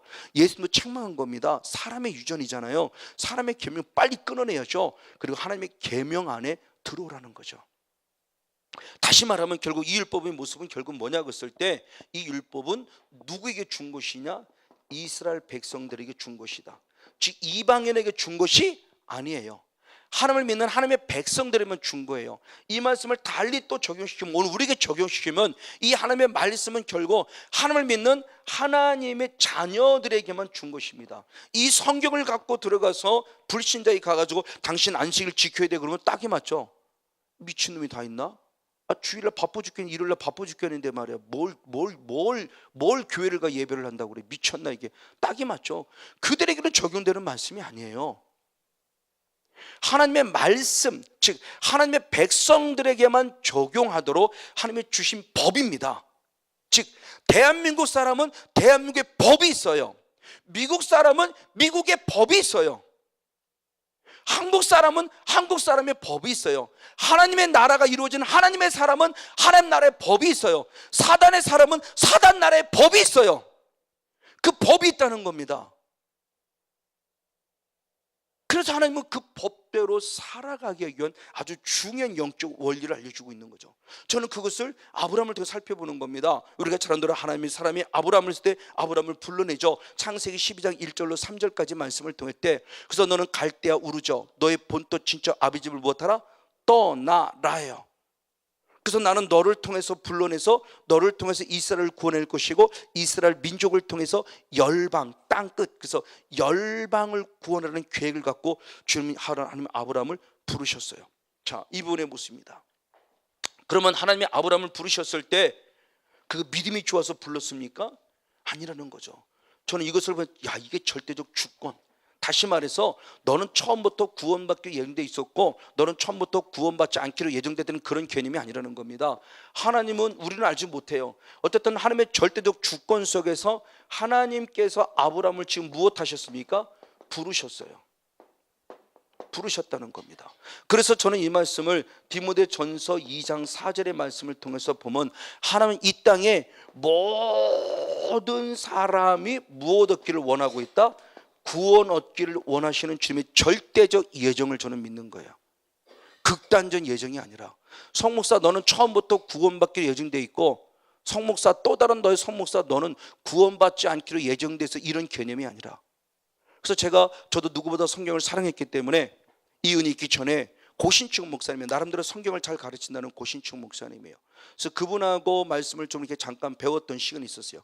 그 제 30대 후반 40대 초반 때 김포까지 왔다 갔다 하면서 배웠던 적이 있었어요. 저는 이 부분이 걸려버린 건데 궁금해서 물어보는 겁니다. 구원론에 들어가니까 궁금한 게 많죠. 저는 구원이 가장 중요하다고 생각하기 때문에. 그래서 가룟 유다인을 물어본 거예요. 그랬더니 그분의 답은 너무나도 정확하고 너무나도 빨랐습니다. 가룟 유다는 처음부터 구원받지 않기로 예정된 사람입니다. 그분의 의식입니다. 그렇게 할 것 같으면 예수님이 가룟 유다를 자기 사람이라고 얘기할 필요가 없고 그에게 끝까지 구원을 기회를 주실 이유가 없죠. 극단적 예정론이에요. 너는 처음부터 구원받기로 예정되어 있었고 너는 처음부터 구원받지 않게 되는데 이런 개념이 아니라는 거죠. 저는 예정론을 믿기 시작했어요. 이제는 저는 받아들이면 이 은혜 있고, 제가 말하는 것은 절대적 주님의 주권 속에 있는 예정, 이 땅에 오시는 모든 사람은 하나님의 본에 있던 다 구원받기로 예정된 예정론에 있는 사람들. 근데 그 예정의 모습에서 주님이 이루어가시는 과정 속에서 그를 구원의 길을 이끌어가는 모습이 오늘 지금 부정적으로 보여주는 거죠. 그래서 주님이 불러내셨어요. 그래서 갈대우로부터 떠나서 하나님이 원하시는 분을 불러내셨어요. 불러낸 다음에 드디어 창세기 15장 6절의 말씀에 들어가서 주님이 중요한 말씀을 주죠. 언약을 줍니다. 자, 창세기 15장 5절 6절을 봅니다. 15장 5절 6절 시작. 그를 이끌고 밖으로 나가 가라사대 하늘을 우러러 무뼈를 셀 수 있나 보라. 또 그에게 이르시되 내 자손이 이와 같으리라. 아멘. 아브라함이 여호와를 믿으니 여호와께서 이를 그의 의로 여기셨다. 아멘. 불러내시고 무엇입니까? 언약을 주십니다. 약속이죠. 그래서 우리 신앙이 지금 언약의 신앙이죠. 언약, 약속이에요. 구원이라는 약속을, 그렇죠? 하나님 우리에게 뭔가 해주실 것은 개인적인 모습에 뭔가 해줄 것은 약속. 그 약속 때문에 우리가 소망을 버리지 않는 거죠. 한계의 어려움을 이겨나가는 거고. 어쨌든 이 언약을 주셨어요. 하늘의 별과 같이 네 자손을 축복하리라. 자, 불러냈습니다. 불러냈고 네 자손을 축복하라고 약속해서 언약을. 그랬더니 아브라함이 이 약속을 무엇했다? 믿었다 그러죠. 그러니까 하나님이 아브라함이 여호와를 믿었다는 것은 어떤 여호와의 어떤 존재 자체가 아니라 그 존재이신 그분이 하신 무엇을? 언약을 믿었다는 거예요. 그래서 우리의 신앙이 약속이에요. 구약, 신약, 약속, 언약의 신앙이에요. 그래서 우리 그 약속을 믿고 신앙하는 거니까 그 약속을 믿었더니 하나님은 그래 네가 나를 믿어줬구나라고 고맙게 여기면서 오히려 무엇을 했다? 나를 어떻게 했다? 의롭다고 여겨주셨다. 의로워서 의롭다고 한 것이 아니라 그 말 한마디인 걸 그걸 믿어준 게 고마운 거예요. 그렇죠? 친구 중에는 마찬가지고 부부 중에는 마찬가지고 여보 사랑해 이 말 한마디가 녹아나잖아요. 그냥 다 지금까지 아픔도 싹 녹아버리잖아요. 그 말 한마디가, 그렇죠? 따뜻한 그 말 한마디가 주님께서 말하는 겁니다. 하늘을 별을 보라. 내가 이렇게 네게 많게 했을 때 그걸 아멘으로 받았다는 거예요. 아멘. 그랬더니 주님은 고맙다 아브라함아, 네가 나를 믿어주는구나. 이게 또 고마워서 의로 여겨주신 거예요. 의로워서 이런 게 아니고. 그러니까 우리의 가지고 있는 처음에 갖는 이 믿음의 모습은 절대 우리의 의가 될 수 없어요. 이것마저 주님의 의라고 하는 겁니다. 주님의 은혜라고 하는 부분에서 절대로 주님의 은혜로 믿어서 의를 얻었다는 것. 그럼 이것으로 끝나냐? 구원 얻다고? 아니요. 구원 얻고 나니까 주님이 언약 17장에 들어가서 9절로부터 말씀을 19절의 말씀에 보면 하나님이 또 언약을 주시면서 그 언약을 주신 이유를 얘기합니다. 즉 언약을 주신 이유를 얘기하면서 자, 이번의 모습과 똑같은 모습입니다. 자, 뭐라고 말씀했느냐? 계시록이 아니라 창세기 18장 19절. 창세기 18장 19절의 말씀을 봅니다. 시작. 내가 그로 그 자식과 권속에 명하여 여호와의 도를 지켜 그 의와 공도를 행하게 하려고 그를 택하였나니 이는 나 여호와가 아브라함에 대해 말한 일을 이루려 함이라. 아멘. 자, 하나님이 말한 언약, 그렇죠? 하늘의 별과 같이는 이 언약을 이루시려고 주님이 아브라함에게 뭐를 주셨다? 이렇게 표현했어요. 여호와의 도, 그 공도. 여호와의 도, 공도. 이거를 무엇하겠다? 행하게 하셨다. 이거를 하려고 무엇했다? 택하셨다 말합니다. 자, 이 언약, 이 약속을 이루시려고 아브라함을 택하셨는데 이 약속을 이루시기 위해서는 주님이 우리들에게 무엇이 필요했어요? 여호와의 도가 필요했어요. 그 도를 무엇하라는 거예요? 행하라예요. 저는 이번에도 이사야 이제 그 고난주간을 맞이했었던 70년대 10월달에 7월달에 4월달에 성회를 얘기해 준비하면서 지금 계속 이사야를 통해서 많이 제가 도전을 받는 모습이에요. 그래서 새벽마다 예레미야와 에스겔을 지금 계속 이렇게 나가면서 무엇을 봤을 때 하나님이 우리에게 주신 약속, 저는 이걸 하나님의 비전이라고 본 겁니다. 이 약속을 자 이곳에 있는데 구원의 우리에게 이 약속을 비전을 주셨어요. 근데 비전을 주실 때 이 비전 속에 주님이 꼭 얘기하는 게 있어요. 하나님이 조건을 달았어요. 조건. 무엇 하면이라는 거죠. 이 약속을 주님이 이루기를 원하세요. 근데 성목사, 내가 너에게 비전을 줄게. 넌 앞으로 이런 목사가 될 거, 이런 일을 행할 거야. 할렐루야, 감사합니다. 그럼 가만히 있으면 되냐? 아니요. 그러기 위해서 네가 무엇 하라는 거죠. 예를 들면 기도하라, 전도하라, 성경 연구하라, 뭔가 하라는 거예요. 주님은 항상 이런 관계의 모습이에요. 그래서 무엇 하면입니다. 믿으면 구원이지 그냥 구원이 아니에요. 근데 그 믿음이 내가 뭐를 아니요. 나는 보잘것 없어요. 그냥 그 말씀을 내가 그냥 아멘으로 받아들였는데 그걸 주님은 그걸 당신을 믿어준 고맙게 여기는 거예요. 자, 이 말씀을 다시 아까 초반으로 돌아가면 에베소 2장 8절부터 9, 10절까지 말씀할 때 행위로 구원 얻지 못한다고 말하면서 그럼 10장에 들어 행위로 그럼 믿음으로 구원 얻다는 끝나냐? 아니다. 왜 구원했느냐? 내가 너를 무엇하게? 선한 일을 행하게 하기 위해서 구원했다는 거죠. 이거예요. 자, 이 말씀입니다. 자, 이 부분의 모습을 우리가 잘 기억해야 됩니다. 자, 주님께서 지금 아브라함의 모습을 봅니다. 자, 창세기 12장 1절에 3절까지. 그래서 15장 5절에서 6절로 한 단계 더 나아가 이제 18장 19절 말씀을 20절 말씀을 통해서 주님께서 지켜 행하게 하기 위하여라고 말씀했어요. 그럼 이것을 뭐냐? 이건 반드시 우리가 이루어 드려야 될 바예요. 이루어 드려야 돼요. 해도 되고 안 하는 것은 내게 달려 있어요. 근데 결과가 달라지는 거죠. 그 언약을 이루시려고 내게 요구하는 거예요. 그 언약. 그래서 이 지켜내는 모습을 봤을 때 드디어 이것을 인정받게 되니 창세기 22장 12절 말씀을 봅니다. 창세기 22장 12절. 자, 같이 한번 읽겠습니다. 시작. 사자가 가라사대 그 아이에게 내 손을 대지 말라. 아무 일도 그에게 하지 말라. 내가 내 아들 내 독자라도 내게 아끼지 아니했은즉 내가 이제야 내가 하나님을 경외하는 줄 아노라. 아멘. 자, 이건 주님이 그냥 의로 여겨 주셨어요. 나는 그만한 가치가 없는데 나는 그냥 그렇다라고 여겨 주신 거예요. 그리고 계속 법을 주셨어요. 법을 주셨어요. 여호와의 도를 주셨어요. 지켜 행하는 것을 보면서 주님이 드디어 말씀합니다. 그래 됐구나. 이제야 진짜 네가 나를 무엇하는 줄 여겨 주신 게 아니에요. 이제는요 그렇게 인정해 주셨다는 거예요. 뭐라고 표현해야 돼요?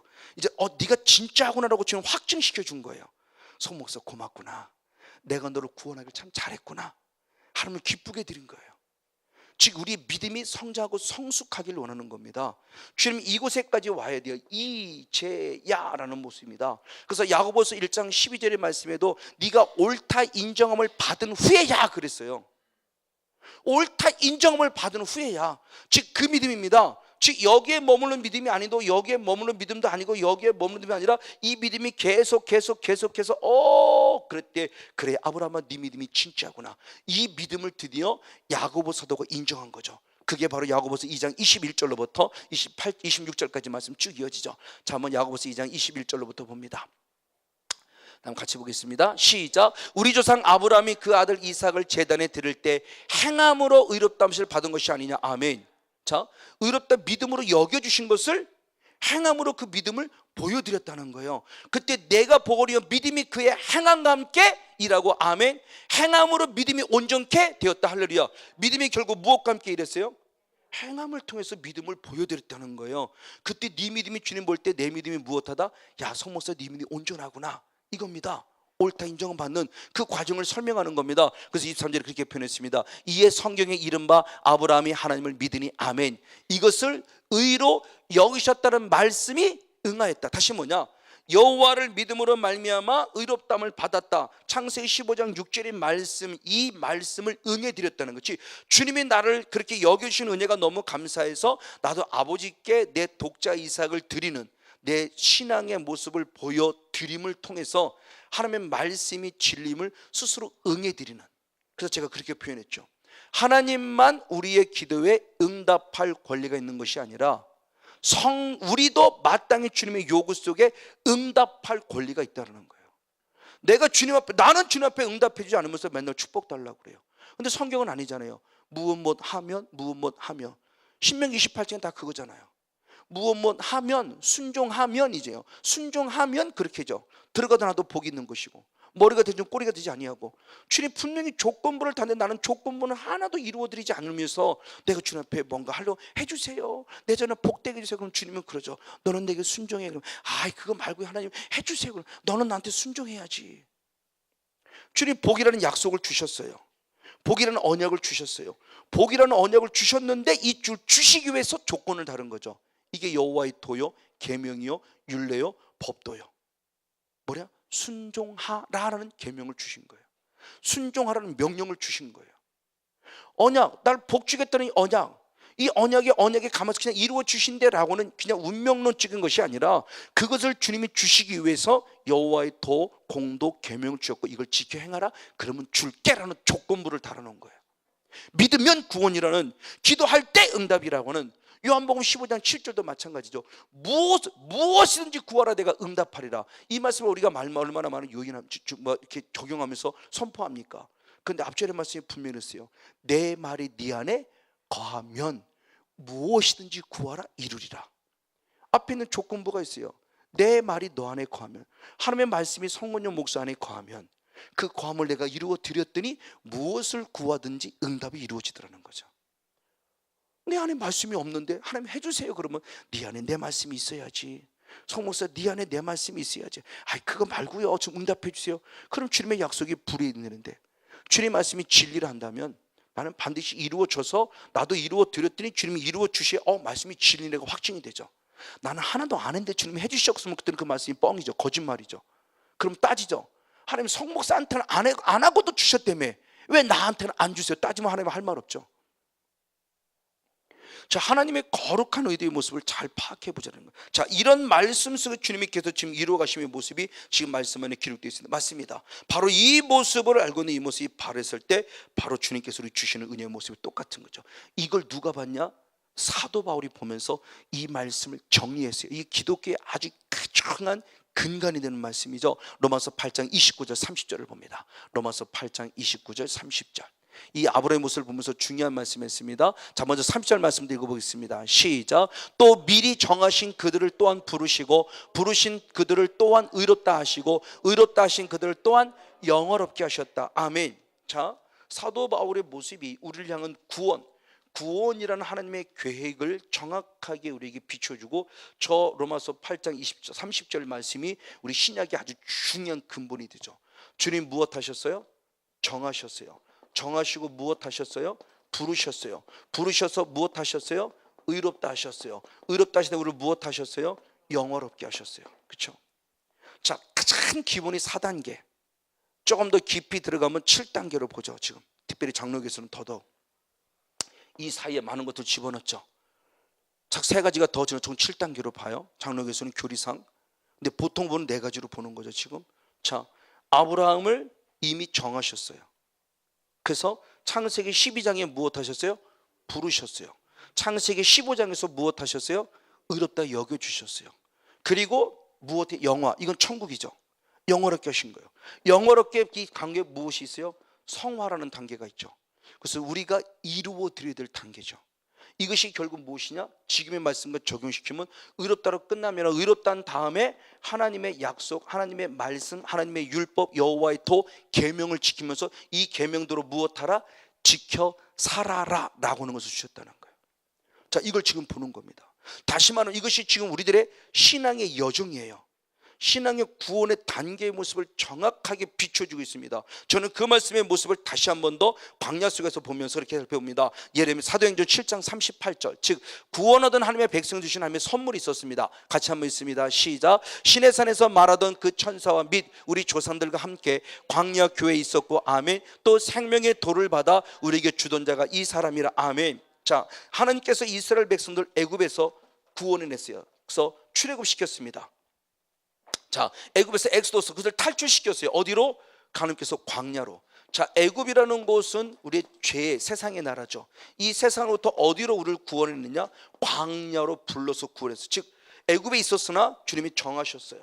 정해서 그를 불러서 어떻게 했어요? 홍해를 건너게 하셨어요. 홍해를 건너서 결국 이들을 무엇하게 했어요? 의롭다게 여기셨어요. 그래서 광야교회로 들어오게 하신 거죠. 광야길로 들어올 때 광야길로 들어와서 구원 얻도록 끝나니 아니다. 구원 얻었니? 그렇다면 이제 너희들에게 필요한 게 뭐다? 하나님의 말씀, 지금 뭐를 줘요? 생명의 도죠. 생명의 도를 구체적으로 말하면 결국 쉽게 하나님께서 시내산에 주신 뭐예요? 십계명을 주시는 거죠. 더 구체로 들어가면 물론 613가지의 계명을 계속 또 주시는 거고요. 자, 구원 얻은 자에게, 그래서 제가 믿음으로 믿음에 이른다고 말씀할 때 이 믿음으로 믿음에 이르는 이 과정에서 이 구원의 모습은 절대적 주님의 은혜이며 이 구원을 얻은 자가 광야라는 교회에 들어오면 반드시 우리가 해야 할 일이 있으니 빨리 말씀으로 양육받으라는 거죠. 그러니까 구원받은 하나님의 백성이 주신 이 거룩한 축복이에요. 그 축복의 선물이 뭐냐? 생명의 도예요. 십계명이에요. 지금 우리에게 말하면 하나님의 말씀이에요. 이 66권의 하나님의 말씀이에요. 이 말씀을 구원자에게 가장 먼저 주신 무엇이냐? 선물이에요. 그런 예수 그리스도를 나의 구원자로 믿으면서 말씀이라는 선물을 받지 않았다면 나는 가짜예요. 그래서 야고보서는 뭐라고 표현했냐? 야고보서 1장 18절에 그렇게 표현한 거죠. 야고보서 1장 18절을 봅니다. 같이 한번 읽습니다. 시작. 그가 그 조물 중에 우리로 한 첫 열매가 되게 하시려고 자기의 뜻을 쫓아 진리의 말씀을 우리를 보냈다? 낳았다. 그러니까 진정한 구원의 개념입니다. 자, 이제 영혼의 구원. 자, 표적을 통해서 애굽에서 나를 끌어낸 절대 주님의 은혜로 구원이라고 하는 많은 어떤 환경과 조건, 어떤 영적인 경험들, 사도 바울처럼 담에 터진 경험, 어떤 특별한 경험들을 통해서 하나님의 나라를 광야라는 교회, 사랑의 교회라는 교회, 여러분 각자 섬기는 교회, 주님의 피로 값진 교회, 그 교회라는 공동체로 들어오게 하셨어요. 광야 교회로 들어오게 하셨어요. 구원 얻은 자예요. 이건 절대 주님의 은혜예요. 그래서 후일에죠. 후일에 내가 교회를 누구한테 전도받아서 온 줄 알았는데 지금은 내가 온 줄 아는 것 같은데 오랜 세월이 지나고 보니까 하나님이 불러주신 거죠. 하나님이 그것을 있게 해주신 거예요. 그게 저는 감사한 거예요. 하나님이 저를 기쁨의 교회로 가게 해주셨어요. 제가 간 게 아니었어요. 정말 저는 이게 너무 감사한 거예요. 그래서 만남의 축복이 너무 감사하고 행복하고, 그래서 저는 그 은혜를 잊을 수 없기에 저는 정말 가서 하나님께 대한 의도 지키지만 사람의 의도 중요하게 저는 의를 지키면서 제 자신의 모습에 주신 사명을 감당하는 거예요. 여러분들에게 은혜 끼치고 여러분들의 사역을 도우려고 협력자로 가는 거 아닙니다. 저는 수없이 고백했지만 하나님 앞에 늘 고백하지만 저는 제가 살려고 가요. 매월 첫 주전에 생명 바쳐 살려고 합니다. 제가 살아야 돼요. 제가 살지 않으면 저는 가짜 의사죠. 저는 제가 살지 않았는데 뭔가 산척하면서 누군가를 살려면 저는 가짜죠. 사이비 의사죠. 이건 가짜예요. 그렇죠? 의사가 의사로서의 사명을 감당하지 못하는 거죠. 그래서 그 사명 감당으로 저는 제가 살기 위해서 가는 거예요. 그것처럼 하나님의 우리의 모습을 지금 이렇게 이끌어감 속에서 그 사는 모습을 있을 때 주어지는 모습 가운데 저를 주는 하나님이신 말씀이라는 하나님의 명령이 있다는 거죠. 이 말씀이 있기 때문에 저는 그 말씀을 듣고 가는 거죠. 이건 제 개인 특별 계시입니다. 여기서 기록된 말씀 말고. 그러니까 하나님이 지금 우리들에게 주시는 모습이죠. 그 모습 가운데 중요한 모습이에요. 생명의 도라고 하는 말씀을 주셨는데 왜? 우리는 이 말씀으로 주님이 나를 낳았다 말하며 내가 태어나게 내가 구원 얻은 근거가 뭐냐에 대한 부분을 정확하게 말씀했죠. 이걸 사도 바울도 참 베드로도 똑같은 말씀하죠. 그래서 베드로전서 1장 23절이나 베드로전서 2장 2절의 말씀에 너희가 거듭난 것은 썩어질 씨로 된 것이 아니라 썩지 아니할 씨 곧 하나님의 말씀으로 되었다고 말하며 우리의 진정한 구원의 근원이 하나님의 말씀을 얘기를 하는 거예요. 그래서 수없이 말씀을 전했죠. 구약시대의 모습도. 그래서 나는 너의 하나님이고 너는 내 백성이라고 말했을 때 하나만 갖고 말하지 않는다는 겁니다. 그래서 예레미야 7장 23절을 통해서 보면 네가 말씀을 들을 때라고 표현해요. 그리고 한 단계 더 나아가 예레미야 31장 33절의 말씀을 들었니? 그러면 마음에 새길 때 나는 네 하나님 너는 내 백성이 될 거야 그래요. 그리고 나아가 예레미야 11장 4절의 말씀에 볼 때 그러면 말씀을 듣고 말씀을 마음에 새길 것 아니냐? 말씀을 듣고 마음에 새겼으면 그렇게 행할 때 나는 너의 하나님이 될 것이고 너는 내 백성이 될 거라고 그래요. 그러니까 들음으로 이건 가장 기초예요. 믿음은 들음에서 나는 거니까 가장 기초 때 하나님의 백성이 돼요. 말씀을 나음을 입었어요. 근데 말씀을 나음으로 했을 때 그냥 듣는 거는 끝내 아니다. 들었으면 빨리 마음판에 새겨라. 마음판에 새겼으면 그 말씀대로 이제는 무엇하라? 살아라. 그래야 하나님의 백성이라는 것이 계속 나는 너의 하나님이 될 것이고 너는 내 백성일 것이다. 저는 이것을 또 사도 바울을 통해서 이렇게 얘기했죠. 이게 바로 1차의 신앙이 뭐냐면 선한 일꾼이죠. 선한 일꾼은 빨리 말씀으로 양육받아야 돼요. 선한 일꾼은 끝내 아니다. 선한 일꾼 됐으면 다음에 부끄러울 것이 없는 일꾼이 돼야 된다. 이 사람이 뭐냐? 말씀을 분별할 줄 아는 자예요. 부끄러울 것이 없는 일꾼이 되면 빨리 교회 일꾼이 되라. 교회 일꾼은 뭐냐? 말씀을 이루어내는 자예요. 저는 그래서 이게 지금 주님께서 우리를 아브라함을 불러낸 이 모습을 통해 사도 바울이 정하시고 부르시고 의롭다 해주시고 영어롭게 한 이 과정의 모습을 보면서 이거구나. 이게 조금 더 제안해서 지금 새벽마다 그리고 성회 때 그리고 제가 말씀을 읽어가면서 쭉 해서 깨달았을 때 더 이제 그 말씀들이 이제 새롭게 그래서 이제 이사야가 이렇게 이제 이거네 이렇게 뭐래 큰 폭으로 이렇게 그림이 그려지듯이 이사야서가 보여지는 거 있잖아요. 단순히 그때는 그냥 이은혜 있기 전까지는 그냥 그렇게 이런 사건이 있었어라는 견적으로 보는 것이 아니라 이제는 그것이 하나님의 이제 큰 그림이 보여지니까 정말 감사하면서 이런 것이 잡혀지고 보여지니까 이거구나. 그냥 단순히 믿습니다. 믿습니다. 이게 믿음이 아니고 무엇이 믿음인가에 대한 부분의 모습을 정확하게 이제 캐치해주고 알게 해주시는구나. 정말 감사한 거예요. 맞아요. 지금 주님께서 이렇게 해나가시는 모습을 보여줍니다. 바로 그 모습을 보여줄 때 맞아요. 이 부분의 모습입니다. 그래서 마지막 결국 이렇게 이루어드린다. 이것이 결국 뭐냐고 했을 때 계시록 19장 8절 말씀을 봅니다. 계시록 19장 8절 이것이 어린 양으로서 혼인잔치에 참석할 성도들의 삶에 대한 부분을 얘기합니다. 시작. 그에게 허락하사 빛나고 깨끗한 세마포를 입게 하셨은즉 이 세마포는 성도들의 무엇이다? 옳은 행실이라. 아멘. 결국 마지막 우리가 행한다고 하는 것은 만일 뭘 행했다 이게 아니라는 것이고 결국 성도들의 옳은 행실인데 이 옳은 행실은 결국 내가 신부로서 누구를 맞이하기 위한 신랑 되신 예수님을 나의 구원자로 맞이하는 혼인잔치에 참석하는 축복의 길이라는 거죠. 그래서 순종이 단순히 복이 아니라 순종이 결국 구원과 연결됐다는 모습을 성회 때 끊임없이 말씀을 드리고 하나님의 의를 강의할 때도 수없이 말씀을 드리는 거예요. 그래서 이번에 4월달 성회는 예배로부터 시작해서 다시 한번 열매로부터 하나님의 이런 부분을 좀 더 다뤄볼 그동안 마치 놓치고 왔던 부분들의 모습. 그래서 이분들의 모습을 구원 얻은 이후에 영적 사후 관리 어떻게 될 모습을 좀 다뤄보려고 그러는 거예요. 자, 어떤 주님의 모습입니다. 저 혼인잔치에 참석하기 위해서 7절로부터 9절까지 말씀해 본 어린 양의 혼인잔치에 참석해야 되는데 혼인잔치에 참석할 때는 구원의 옷만 입는 것이 아니라 세마포를 입으라는 거예요. 자, 우리에게 예수님이 두 가지 옷을 입혀주세요. 그냥 구원의 옷 그랬을 때 그리스도로 말미암는 갈라디아 3장 24절에 주님께 예수님을 나의 구원자로 믿을 때 그리스도로 옷 입혀주셨을 때 그 구원의 옷 그것이 구원의 옷만 입는 것이 아니라 주님 우리에게 또 구원의 옷을 또 한 번 더 가려줄 수 있는 다시는 그 옷이 더럽히지 않도록 가려주는 또 다른 옷을 입혀주죠. 이게 이사야 61장 10절의 말씀이 기록되어 있죠. 이 하나님의 의 설명을 들어야 되는데, 자, 이사야 61장 10절을 봅니다. 네, 시작. 내가 여호와로 인하여 크게 기뻐하며 내 영혼이 나의 하나님으로 인하여 즐거워하느니. 할렐루야. 이는 그가 구원의 옷으로 내게 입혀시며, 아멘. 의의 겉옷을 내게 더하심이 신랑이 사모를 쓰며 신부가 자기 보물로 단장을 갖게 하셨습니다. 아멘. 자, 성건용 목사를 구원하셨어요. 그래서 가장 먼저 무엇을 입혀주셨어요? 구원의 옷. 그렇죠. 구원의 옷을 입혀주셨어요. 그리고 구원의 옷 위에 또 무엇을 입혀주셨어요? 의의 무엇을 입혀줬어요? 겉옷을 입혀줬어요. 이 구원의 옷은 신약으로 말하면 디카의 옷이네. 디카의 옷이네요.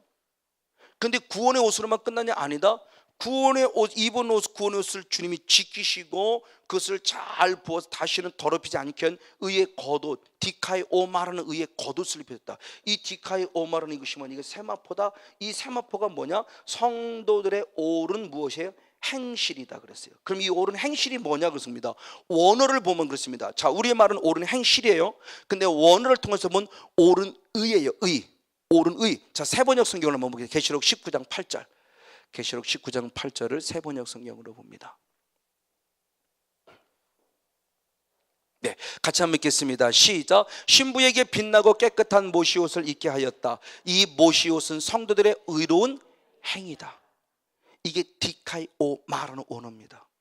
디카이 오마. 그러니까 행실이라는 모습이 그냥 흔히 말할 수 있는 우리 에르곤이라는 말은 어떤 행위 그런 개념이 아니라 하나님이 우리들에게 의하는, 그래서 하나님의 의를 보면은, 하나님의 의를 보면 크게 두 가지로 보는 거죠. 하나님의 의, 하나님이 이루시는 하나님의 의예요. 이것이 예수 그리스도를 십자가에 못 박아 죽게 한 거죠. 그래서 예수님이 순종함으로 하나님의 의를 이루셨어요. 그래서 로마서 5장 18절 16절부터 쭉 말씀을 하나님이 이 말이죠. 한 사람의 순종, 한 사람의 행위가 모든 사람을 구원했다 그러면서, 이제 그러면 우리도 이 하나님의 의를 입어서 내가 의로운 자가 되었기에 이제 나도 이루어 드려야 될 성도의 의가 있다. 이것이 바로 디카이 오마다. 이게 하나님의 의예요. 그러니까 하나님의 의가, 하나님의 하나님은 내게 원하는 거룩한 의예요. 하나님의 이루신 의가 있어요. 주님이 십자가로 모르는 거예요. 나는 그걸 믿음으로 의롭다 여김을 받아서, 이게 디카의 옷이네요. 믿음으로 의롭다 여김을 받았어요. 구원이 절대 은혜예요. 그럼 구원으로 디카의 옷이네를 끝나냐? 아니다. 디카의 옷이네를 하면 절대 구원의 은혜가 임한 자는 디카의 오마가 있다는 겁니다. 즉 주님이 내게 원하는 뭐가 있어요? 의. 구원은 성목사 너는 구원 얻었잖아. 이렇게는 살아야지. 그렇죠? 똑같은 목사가 돼도 조윤교 목사님이 사는 의와 내가 살 의는 분명히 다를 거예요. 그럼 제게 요구하는 하나님의 의가 있다는 거죠.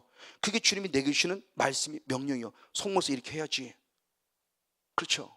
같은 목사님도 불구하고 다를 거예요. 같은 성도님도 불구하고 다를 거예요. 그럴 때 만약 조윤교 목사님의 거룩한 의가 하나님 난 그렇게 못해 성목사만큼만 할게요 그러면 그분은 탈락이죠. 그분은 그분에 맞게 요구하면 그분에 맞게끔 살아야 되고, 저에게 맡기면 저에게 맞게끔 살아야 돼요. 이게 상대적 거룩이죠. 우리는 절대적 거룩을 설수, 절대적 거룩은 오직 예수님 뿐이에요. 그 절대적 거룩 앞에 우리는 상대적으로 지금 나아가면서 그 거룩을 닮아가는 것 뿐이죠. 그게 주님이 내게 요구하시는 의라는 거예요. 의. 이게 디카이 오마. 성도로서 마땅히 행해야 될 의로운 행위라는 거예요. 근데 똑같은 이 디카이 오마가 어디에 적용되느냐? 아까 읽었던 로마서 8장 4절입니다. 다시 한번 보겠습니다. 로마서 8장 4절. 같이 있습니다. 시작. 육신을 쫓지 않고 그 영을 쫓아 행하는 우리에게 율법의 요구를 이루어지게 하려 하십니다. 아멘.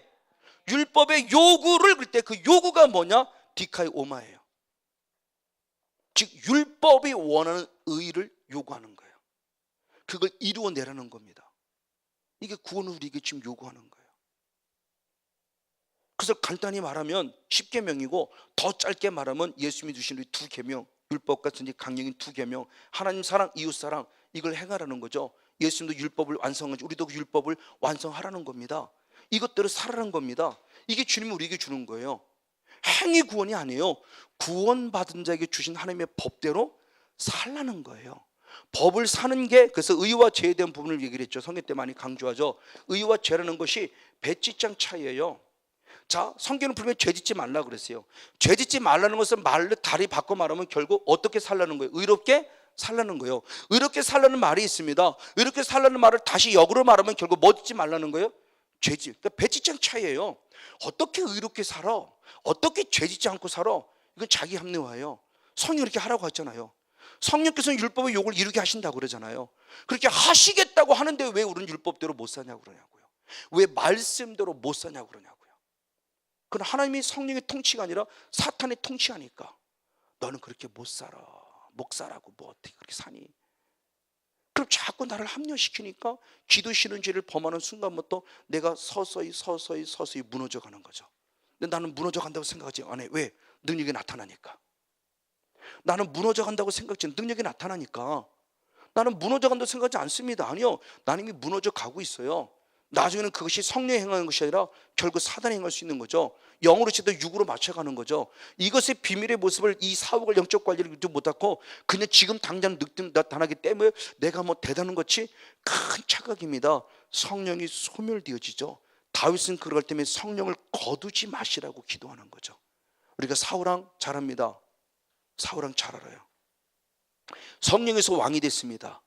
그러나 반대로 성령이 떠났죠. 성령이 떠난 순간 누가 들어왔어요? 하나님이 부르는 악신이 들어왔어요. 그러고도 무엇했어요? 왕노릇 했어요. 그리고 결국 성령이 떠난 가운데 왕노릇한 결과 그는 결국 죽고 말았어요. 두려운 얘기입니다. 특별히 성령 사역하는 우리들의 모습들, 특별히 목회자의 모습들 정말 두려워요. 성들도 마찬가지지만 성령이 없는 신앙생활을 하고 있는 거죠. 이게 가식과 외식이 장래 유전에 매여 있는 거죠. 성령님이 없는, 하나님이 없는 신앙생활을 해요. 너무너무 힘든데 아니 힘든 척해. 오히려 성령 안에 있는 사람은 힘들다고 말하긴 하지. 나를 좀 기도를 해달라고 좀 부탁이나 하지. 정말 우리가 어떻게 살아갈 바의 모습이죠. 성도한테 기도 못했으면 못했다고 얘기하고 기도의 후원을 받고 그리고 기도는 힘으로 넣으면 다시 기도해 드리면 되잖아요. 기도하는데 기도한 척 할 필요는 없잖아요. 어쨌든 주님이 지금 우리들이 요구하는 신앙이 결국 무엇인가 봅니다. 율법의 요구라는 거예요. 그럼 이 율법의 요구하는 이것의 모습이 결국 뭐냐 할 때 그것이 성령인데 이것이 어느 날 사도 바울이 구약에 갑자기 아니면 이미 성경에 기록된 걸 인용합니다.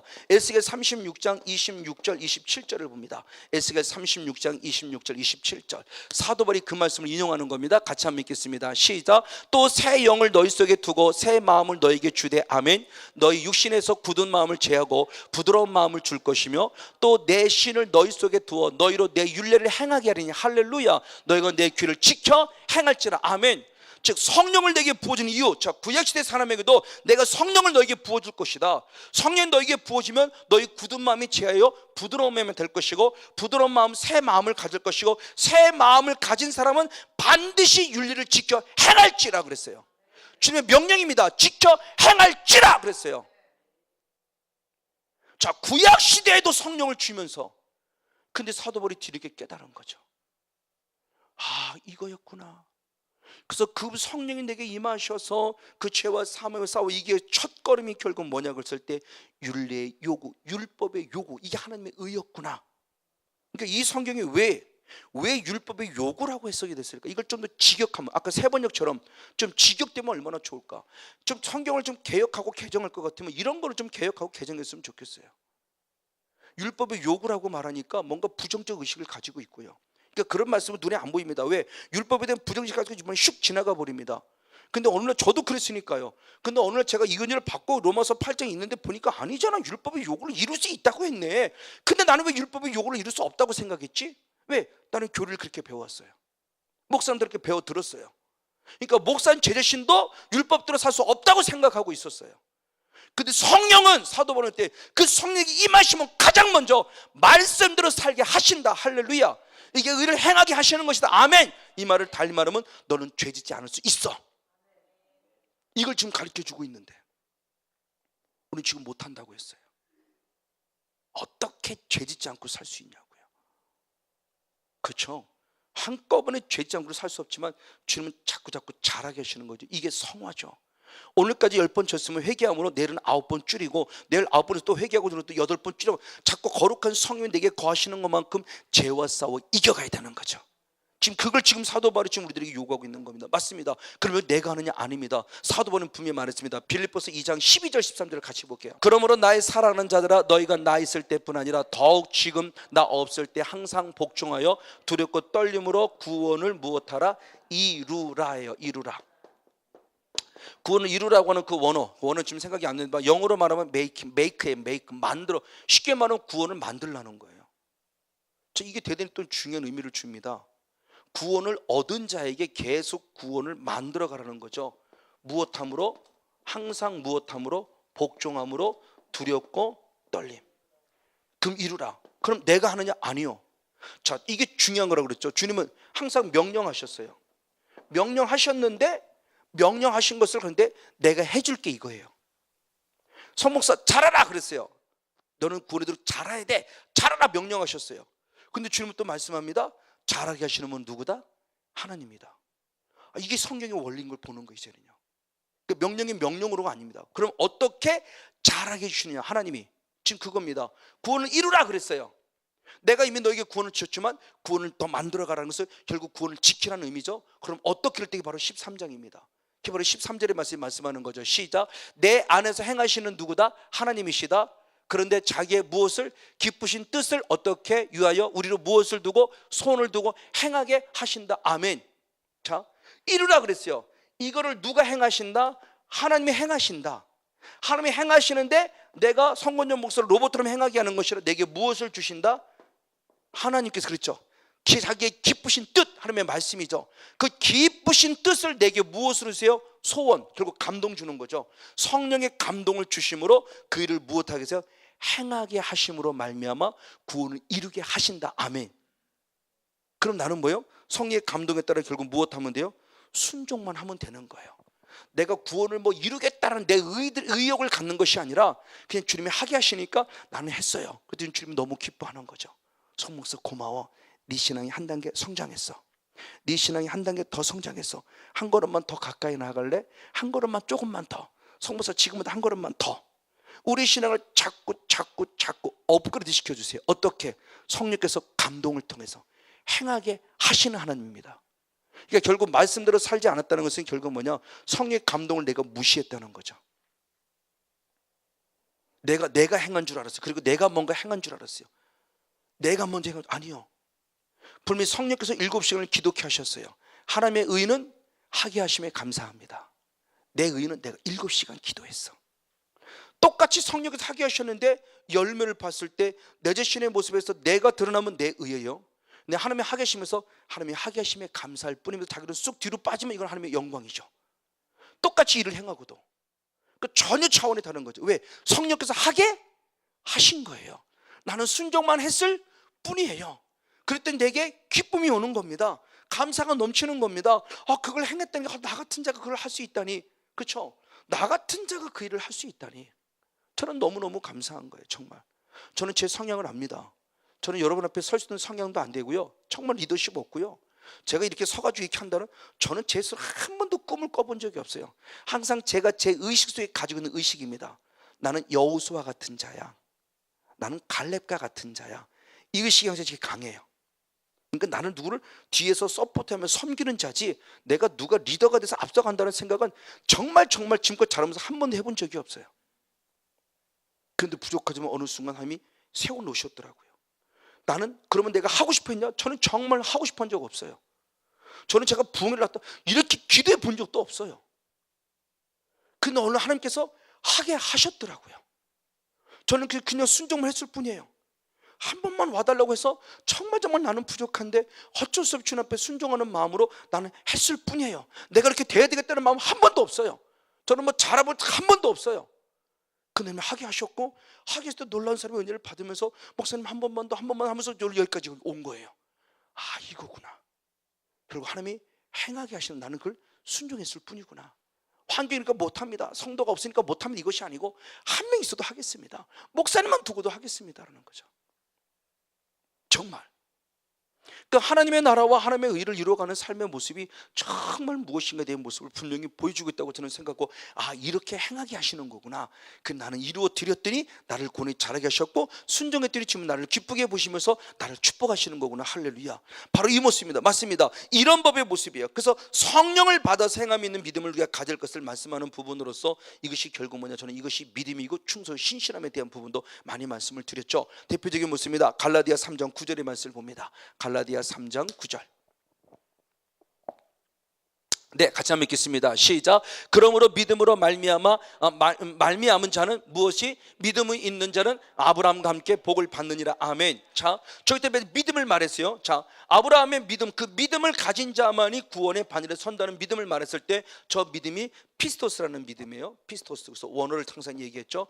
피스토스는 원어가. 자, 갈라디아 3장 9절에서는 믿음이라고 표현되어 있어요. 똑같은 말씀이 마태복음 25장 21절의 말씀을 봅니다. 마태복음 25장 21절. 네, 같이 한번 읽겠습니다. 시작. 그 주인이 이르되 잘하였도다. 착하고 충성된 종아, 내가 작은 일에 충성하였으며 내가 많은 것으로 내게 맡기리니 내 주인의 즐거움에 참여할지어다. 할렐루야. 자, 앞에서는 믿음이라고 표현되는데 마태복음에서는 무엇이라고 표현되냐? 충성이에요. 에베소 1장 1절을 봅니다. 에베소 1장 1절.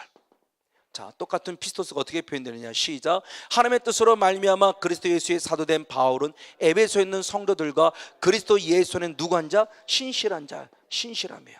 이게 다 피스토스예요. 즉 믿음이 뭔가를 분명히 보여주는 거죠. 믿음이 뭔가를 볼 때 그냥 일반적으로 할 때 그냥 믿음인데 이 믿음은 결국 반드시 무엇으로 드러나야 돼요? 충성. 이 믿음에서는 반드시 무엇으로 드러나야 돼요? 신실함. 근데 믿음이 있다고 하면서 충성하지 않아요? 가짜 믿음이죠. 믿음이 있다고 말하는데 신실하지 않아요? 가짜 믿음이죠. 그럼 믿음이 아닌 거예요. 그러니까 믿습니다라는 믿음이 뭐냐는 겁니다. 누가 보지 않아도 작은 일에 무엇하는 자예요? 충성이에요. 목사님, 그 제가 할게요. 염려하지 마세요. 아니, 제가 할 길은 맛도 없어요. 그냥 가서 하고 있어요. 그냥 하고 있어요. 고마운 거죠. 목사로서도 고맙지만 하나님도 정말 고마운 거죠. 시키는 일만 하는 것이 아니라 주신 감동에 능동적이고 적극적으로 움직이는 신앙. 그 안에서는 반드시 무엇할 수밖에 없어요? 신실해요. 외식이 될 수 없다는 거죠. 즉 신실하다는 것은 뭐냐? 자기가 했다는 것을 드러내지 않는 거예요. 그냥 하게 하심에 감사한 거예요.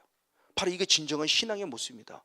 그래서 누가복음 17장 17절에 바로 10절에 바로 그게 고백이죠. 마지막 누가복음 17장 10절의 말씀을 봅니다.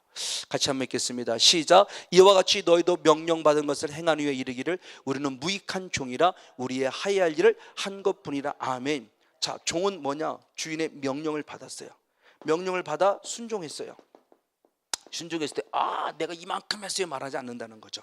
진정한 바로 하나님 종일 때 나는 무익한 종입니다. 나는 마땅히 어떻게 하여야 일을 했을 뿐입니다.